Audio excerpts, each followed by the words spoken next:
I just realized I recorded everything without the mic on, so hopefully the camera's quality is not terrible. Why are you picking your nose? What doing? But we've got all this stuff. So new cam cover, timing cover, our slave cylinder, flywheel, pressure plate and clutch, bell housing, adapter, oh, and fuel rails. I forgot to mention. We got radium fuel rails. We still need to get hoses for this and injectors, and then our mount kit. So we got a lot, but we're far from done. Got everything we need for now. You rolling? You can talk too because you got a mic. I'm rolling. So now that we've got everything, we can finally get started. And the first thing we're going to do is start cutting up this engine bay and taking bits out of it to make sure that we can fit the motor in. We're going to have to remove some parts of the engine bay into the transmission tunnel itself. I've kind of got a line where we're going to start. We'll have to do that side too, as well as remove this center brace. And that'll just allow us enough clearance for the headers in the back, and then up front for the motor to sit forward. Otherwise it won't fit in there. So you got to do that. And then we'll pull the sway bar off along with the steering rack, because we'll actually have to relocate the steering rack and move it forward. While I'm thinking about it, I don't think I've shown you guys this yet. But we went with a brand new P56 Magnum. It's pretty much the best option for this car. This is the F body style, and that just really determines where the shifter sits. This is the style you're going to need for the S2K to keep the shifter in the stock location. So without further ado, we'll turn the air compressor on and start making some noise.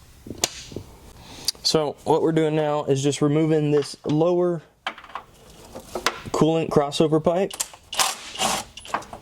It's just going to be in the way if we leave it in there while we're cutting. Now that we've got all that done,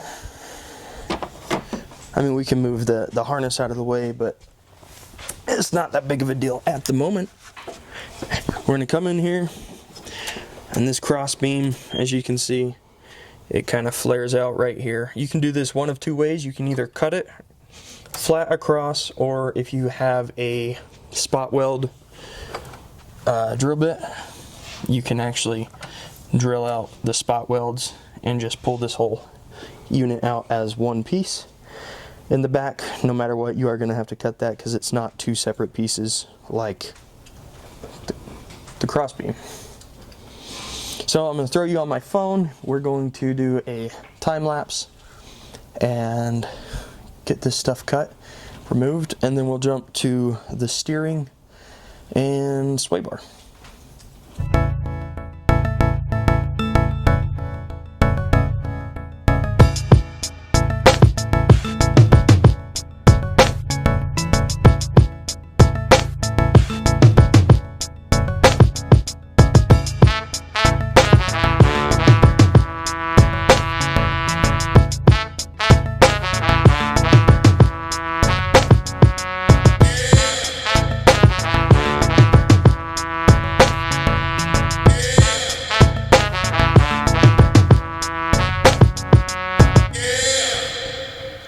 So we now have that center brace cut out. We'll have to go through and smooth the sides out. That way it looks nice and clean. It's not super jagged. Now we're going to jump to the back.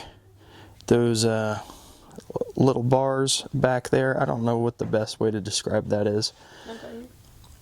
Yep, and we're going to cut it right there to give us a nice flat edge all the way across, and that's really just so the headers don't contact the car any.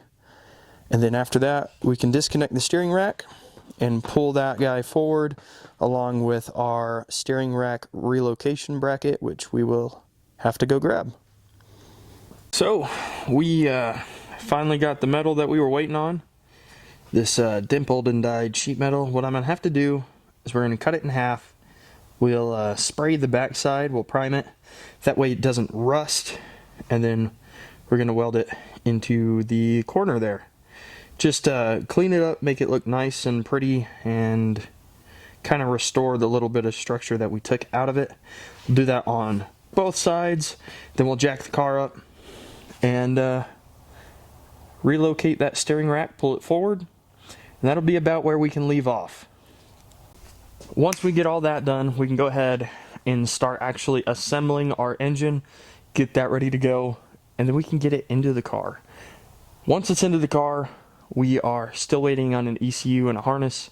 Should hopefully have that here in the next month or so, give or take. And then we'll need a radiator as well. This radiator is probably not going to keep up with the heat and the power that the LS is going to be putting out. So we'll have to swap that out as well. I did get a clutch solution set up. It is ordered. I ordered it from Chase Bays. Once that gets here, I'll go through all that with you guys, so you can see exactly what I'm doing in case you're wanting to do this for yourself. The entire mounting kit, everything like that, is from a company called Chasing Speed, same company that makes the hood hinges. So let's go ahead, get our steel mocked up, cut, primed, welded in, and then pull the steering rack off and forward. And I think that's where we'll end today's video. Sorry, you haven't had a video in a while. I didn't want to put together a half-assed video. I wanted this to be one complete thought. And with me working 2 jobs, it's kind of hard to set time aside for this. And as much as I love doing it, at the moment, this is just kind of the situation I'm in. So I hope you guys understand. If you haven't already, like, comment, subscribe. Let's get started.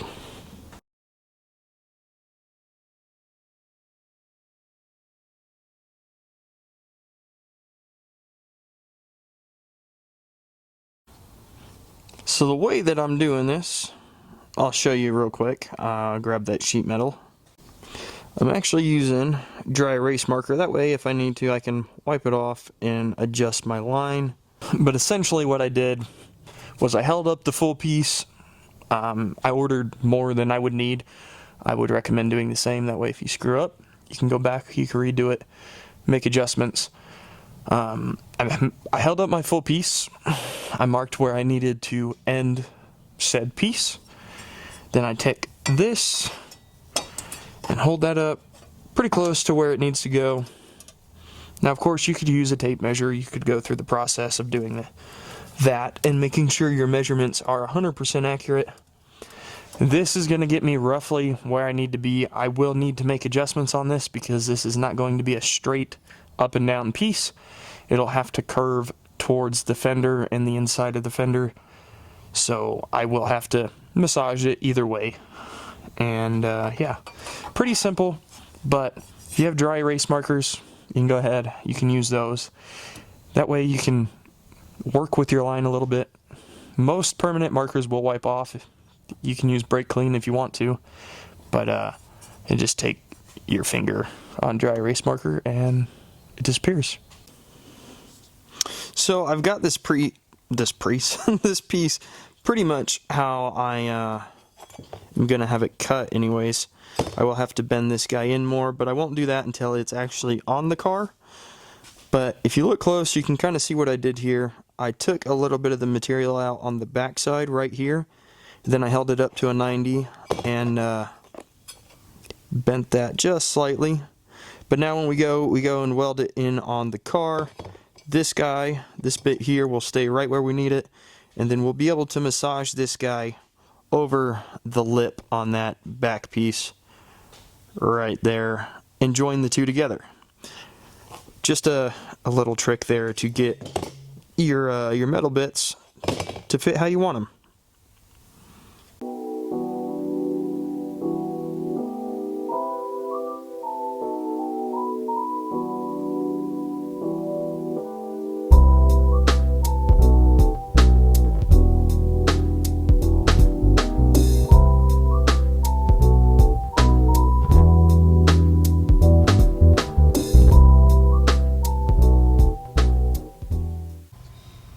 Well, we had a little incident.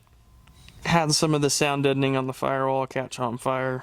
Got it put out pretty quick, pretty localized. Nothing important is damaged. And we're all okay, so that's important. That bit's welded in for the moment. What we're going to go ahead and do is take a break from welding. Let all that cool down, and we are going to actually switch to getting the steering rack out. And just scoot it forward. So the reason for doing this is the actual crank will sit right on the steering rack if you don't scoot it forward. So we'll have to dismount the steering rack. It's 4 bolts right there, and then your tie rods, which connect to your hubs, and then we'll take out the sway bar as well.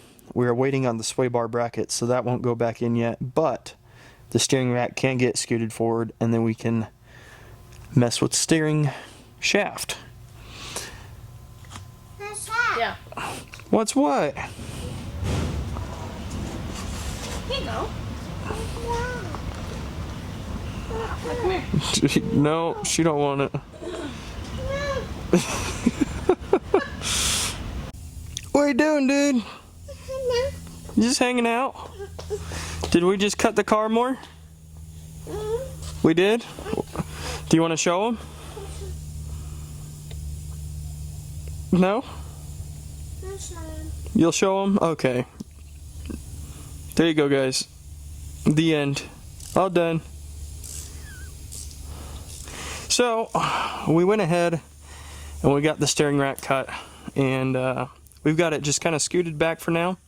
That steering shaft we're going to have to re-weld to extend it, because this guy has to scoot forward in order to give us clearance for that crank pulley. Now I'm going to go grab the brackets, and then so I'm going to go grab the brackets right now, and then we can go get everything thrown in the car, get that scooted forward, weld it back up, and that should be good. And other than welding some bits here and there, like, the car can fit an LS in it now, and that's kind of the goal of this. So not much left to do till we do that, and then we'll probably end up painting the engine bay. Leave it down in the comments what color you think we should do. Should we match the green? Should we keep the Silverstone? Or should we go like black? Kind of like how we did the Datsun. If you were here for that. If not, then how about black? Okay, I'm going to go grab the brackets. We've now got that steering shaft cut. The steering rack is now in place where it should be. Give us enough room for that motor.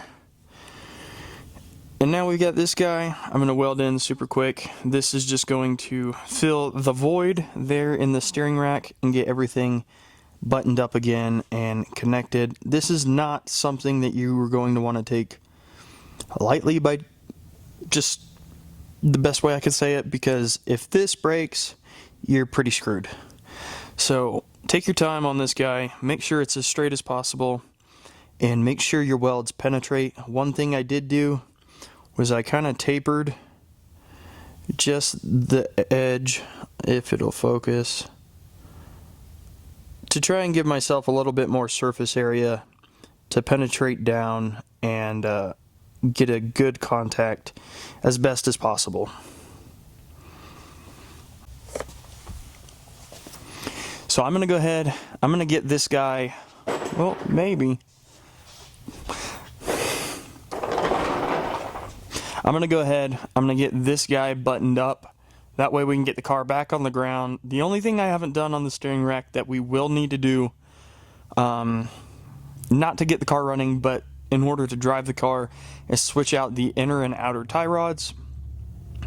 We are still waiting on the sway bar bracket, but we could go down the road without that.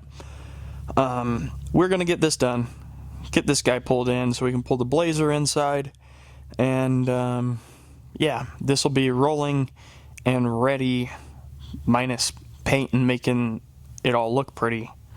It'd be ready for the motor. So this is like the majority of the cutting and fab will be done. This will be it. This is all that's left. yeah, I'm so ready to be done with this part of it. But enjoy the process. It is definitely a learning experience. I've not done anything LS. This is a big commitment because, well, body of the car is now modified, so no going back.